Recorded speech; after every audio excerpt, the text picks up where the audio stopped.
রাজ্যের পাঠানো অফিসারদের তালিকা নিয়ে ফের রাজ্যকে চিঠি দিল জাতীয় নির্বাচন কমিশন। আপনারা জানেন যে সুপ্রিম কোর্টের নির্দেশের পরে ৮,৫০৫ জন অফিসারের একটা তালিকা পাঠানো হয়েছিল। সেই তালিকায় কতজন গ্রুপ বি অফিসার রয়েছেন সেটা নিয়ে রীতিমতন বিতর্ক তৈরি হয়েছিল। বিরোধী দলনেতা তিনি একাধিক অভিযোগ করেছিলেন। এইবার সেই তালিকা নিয়ে জাতীয় নির্বাচন কমিশন ফের চিঠি দিয়েছে রাজ্যকে। এই ৮,৫০৫ জনকে মাইক্রো অবজারভার হিসাবে নিয়োগ করার জন্য নির্দেশ দেওয়া হয়েছিল। এবার এদের মধ্যে কতজন গ্রুপ বি অফিসার রয়েছেন, কতজন গ্রুপ সি অফিসার রয়েছেন, অভিযোগ উঠেছিল এর মধ্যে টাইপিস্ট রয়েছেন, ইঞ্জিনিয়ার রয়েছেন, আমিন পর্যন্ত রয়েছেন। ফলে এই নিয়ে এর আগে তথ্য চেয়ে পাঠিয়েছিল জাতীয় নির্বাচন কমিশন রাজ্যের কাছ থেকে। এবার রাজ্যের পাঠানো অফিসারদের তালিকা নিয়ে ফের চিঠি দিল জাতীয় নির্বাচন কমিশন। রাজ্যের পাঠানো তালিকায় থাকা ৩০% নিয়ে আপত্তি রয়েছে কমিশনের।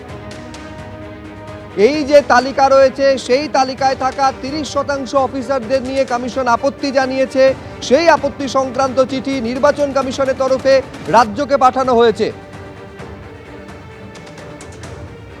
রুমা পাল আমাদের প্রতিনিধি আরো বিস্তারিত এই নিয়ে বলতে পারবেন। আমি সরাসরি কথা বলবো। রুমা, যে চিঠি জাতীয় নির্বাচন কমিশনের তরফ থেকে পাঠানো হয়েছে কি রয়েছে তাতে? কমিশনের আপত্তি কোন জায়গায়? দেখো একবার স্পষ্ট বলে দিই, এটা সিও দপ্তর থেকে পাঠানো হয়েছে এই চিঠি রাজ্যের কাছে, এবং যেখানে যে ৮,৫০৫ জনের তালিকা পাঠানো হয়েছিল সেক্ষেত্রে এই চিঠিতে কি বলা হয়েছে? এই চিঠিতে বলা হয়েছে যে ৩০% যাদের নাম রয়েছে তাদের গ্রুপ বি, তবে বর্ধিত যাতে তাদের কিন্তু মাইনে বাড়ানোর নিরিখে দেখানো হয়েছে তারা কিন্তু গ্রুপ সি, আদপে তারা কিন্তু গ্রুপ সি, কিন্তু বর্ধিত মাইনের নিরিখে তাদের দেখানো হয়েছে গ্রুপ বি। তাহলে কি এটা কি করা সম্ভব? এমনটা কিন্তু প্রশ্ন করা হয়েছে। ৩০% এরকম তালিকায় রয়েছে। অন্যদিকে দেখা যাচ্ছে যে ৬০০ জন যারা রয়েছেন তারা কিন্তু এখানে রয়েছে যারা কিন্তু ARO হিসেবে কাজ করছে। এবং সব থেকে বড় প্রশ্ন যে এই চিঠিতে উল্লেখ করা হয়েছে, অন্যদিকে এটাও ঠিক ৬,০০০-এর মতো যারা তালিকায় ছিল তারা ডিএমদের থেকে এসেছে, তারা কিন্তু কাজ শুরু করেছে, তবে আদপে তারা কি কাজে জয়েন করেছে বা তাদের প্রশিক্ষণ শুরু হয়েছে সেটা নিয়ে কিন্তু কমিশন কিছু বলতে চায়নি। তবে এটা ঠিক যে সিও দপ্তর থেকে এটা চিঠি পাঠানো হয়েছে রাজ্যকে, এবং সেখানে জানতে চাওয়া হয়েছে এই যে গ্রুপ সি যারা রয়েছেন তাদের কিন্তু ৩০% রয়েছেন, তাদের বর্ধিত যে মাইনের নিরিখে তাদের গ্রুপ বি দেখানো হয়েছে, এটা কি সম্ভব সেটা নিয়ে কিন্তু প্রশ্ন তোলা হয়েছে। অন্যদিকে এটাও ঠিক যে ৪৪০ জন যারা রয়েছে মাইক্রো অবজারভার হিসেবে দেখানো হয়েছে, কিন্তু তারা ইতিমধ্যে কিন্তু ARO হিসেবে কাজ করছে। তাহলে এটা কি করে সম্ভব? এই নিয়ে কিন্তু প্রশ্ন করা হয়েছে রাজ্যকে। অর্থাৎ এখনো কিন্তু ৬,০০০-এর তালিকা বিস্তারিত পাঠানো হয়েছে, ৮,৫০৫ জনের কিন্তু তালিকা আসেনি, এমনটাই কিন্তু সিও দপ্তর বলছে। অর্থাৎ আবারও কিন্তু ৮,৫০৫ জনের এই তালিকা নিয়ে কিন্তু একটা প্রশ্নচিহ্ন রয়েছে, ধোঁয়াশা এখনো কিন্তু অব্যাহত। এরপর কি হবে? আদপে এরা কাজ শুরু করেছে কি করেনি, এটাই কিন্তু সব থেকে বড় প্রশ্ন। রুমা, তুমি আমাদের সঙ্গে থাকো। আমি দর্শকদের আরেকবার বলবো যে আজকে কিন্তু SIR শুনানি শেষ হচ্ছে, ২৮ তারিখ হচ্ছে ফাইনাল ভোটার লিস্ট, চূড়ান্ত ভোটার তালিকা বেরোবে। তার মানে রুমা, আমি আরেকবার তোমার কাছে বিস্তারিত জানতে চাইবো কমিশনের ঠিক কোন কোন জায়গায় আপত্তি রয়েছে, এবং সব থেকে বড় প্রশ্ন এই জটিলতা কাটার এখনো পর্যন্ত কোনো দিশা দেখা যাচ্ছে না। রুমা, দেখো এখনো পর্যন্ত বলে রাখি যে জটিলতা যেটা রয়েছে, কারণ সিও দপ্তর থেকে বারবারই কিন্তু বলা হচ্ছে ৮,৫০৫ জনের কিন্তু পুরো তালিকা পাঠানো হয়নি, অর্থাৎ বিস্তারিত তালিকা যেটা তারা চেয়েছিলেন, সেক্ষেত্রে ৬,০০০-এর এসেছে। এবং অন্যদিকে আরও একবার স্পষ্ট বলে দিই, যেখানে রয়েছে গ্রুপ সি তাদের কিন্তু বর্ধিত যেটা তাদের যে মাইনে রয়েছে সেই নিরিখে কিন্তু তাদের গ্রুপ বি বলা হয়েছে রাজ্যের তরফ থেকে পাঠানো তালিকায়। সেখানে কিন্তু অবশ্যই সিও দপ্তর জিজ্ঞাসা করেছে যে এদেরকে কিন্তু গ্রুপ বি কি বলা যায়, গ্রুপ সি এর বদলে কি গ্রুপ বি বলা যায়, এটা কিন্তু প্রশ্ন করেছে। অন্যদিকে আরো একটা বিষয় রয়েছে যে ৪৪০ জন রয়েছে, তারা কিন্তু বলা হয়েছে মাইক্রো অবজারভার হিসেবে থাকবে, কিন্তু তারা ইতিমধ্যে ARO হিসেবে কাজ করছে। তাহলে কি করে সম্ভব, এটা নিয়েও কিন্তু প্রশ্ন তুলেছে। আরো একটা বিষয় রয়েছে যে সিও দপ্তর অর্থাৎ কমিশনের বক্তব্য এটাও ঠিক যে আদালতের যে রায় ছিল সেখানে কিন্তু বলা হয়েছিল তারা ERO-কে অ্যাসিস্ট করবে, কোথাও কোনো মাইক্রো অবজারভার হিসেবে বলা হয়নি। অর্থাৎ এই যে মাইক্রো অবজারভারের তালিকা বলা হচ্ছে এটা কিন্তু ERO-দের অ্যাসিস্ট করার ক্ষেত্রে বলা হয়েছে, কোনোভাবেই কিন্তু তারা মাইক্রো অবজারভার নয়। আদালতের রায় অনুযায়ী তারা কিন্তু ERO-দের অ্যাসিস্ট করবেন, অর্থাৎ সাহায্যকারী হিসেবেই তারা থাকবেন।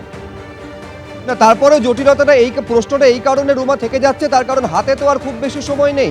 এরপর এই যে অফিসারদের তালিকা, এর উত্তরটা কতদিনের মধ্যে রাজ্য মুখ্য নির্বাচনী আধিকারিকের দপ্তরে পাঠাবে, তারপরে তাদের প্রশিক্ষণ হবে, তারপরে তাদের কাজে নিয়োগ করা হবে। ফলে ঠিক কোন জায়গায় গোটা বিষয়টা এই মুহূর্তে দাঁড়িয়ে রয়েছে রুমা? দেখো, এই মুহূর্তে কিন্তু চাপানুতর চলছে।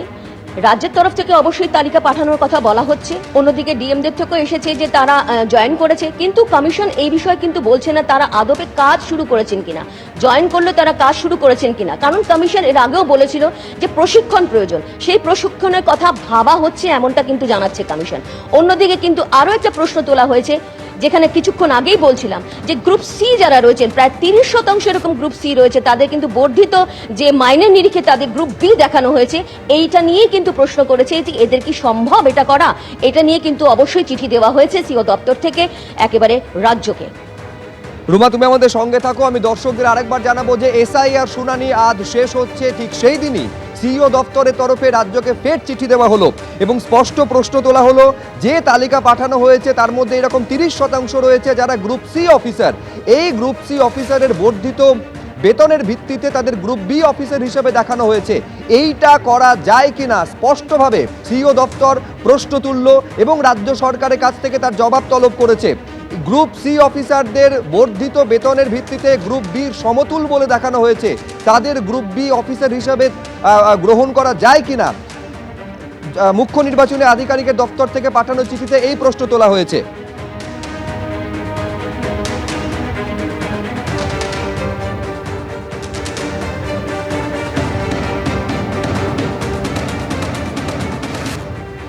নির্বাচনের আগে রাজনৈতিক মঞ্চ থেকে দেদার প্রবচন কানে আসছে, কিন্তু সেই সব প্রবচন স্ক্যান করে আদতে কি সারমর্ম উদ্ধার করেছে জেনজি?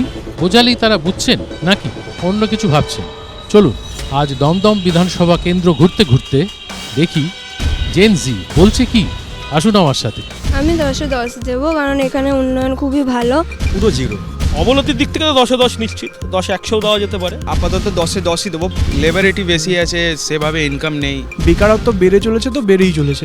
শিক্ষা তো এখন প্রায় সোনার পাথরবাটিতে পরিণত হয়েছে এই রাজ্যের তৃণমূল সরকারের আমলে। পশ্চিমবঙ্গের বর্তমান সরকার নতুন জেনারেশনকে এগিয়ে নিয়ে যাওয়ার চেষ্টা করছে।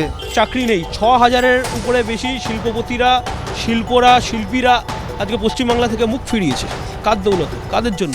সেই কর্মসংস্থান আরও বাড়ানোর জন্য যথেষ্ট পদক্ষেপ নিচ্ছেন। যুব সমাজ বলুন, ছাত্র সমাজ বলুন, আমার এলাকায় আমার পাড়ায় অনুকূল পরিস্থিতি নেই, সমস্তটাই প্রতিকূল। এখানে দাদাকে যখনই ডাকি তখনই আমাদের বাড়ির সামনে আসে, যখনই দরকার হয় তখনই পাই। উন্নতি তৃণমূল নেতাদের শুধু পকেটের উন্নতি, সাধারণ লোকের তো এখানে উন্নতি কিছু নেই। আমরা এতক্ষণ দমদম বিধানসভা কেন্দ্রের বিভিন্ন অঞ্চলে ঘুরে ঘুরে একদম নতুন মানুষ যারা এই যুগ, এই জেনারেশন অর্থাৎ জেন জি, তাদের নানান রকম মতামত শুনলাম তারা কি ভাবছে আগামী দিন সম্পর্কে, কর্মসংস্থান সম্পর্কে। আমাদের তো অবশ্যই চোখ থাকবে আগামী বিধানসভা ভোটের দিকে, আর আপনাদের কিন্তু চোখ রাখতে হবে এবিপি আনন্দে, কারণ এখানে কিন্তু আপনারা দেখতে পাবেন জেন জি ভাবছে কি।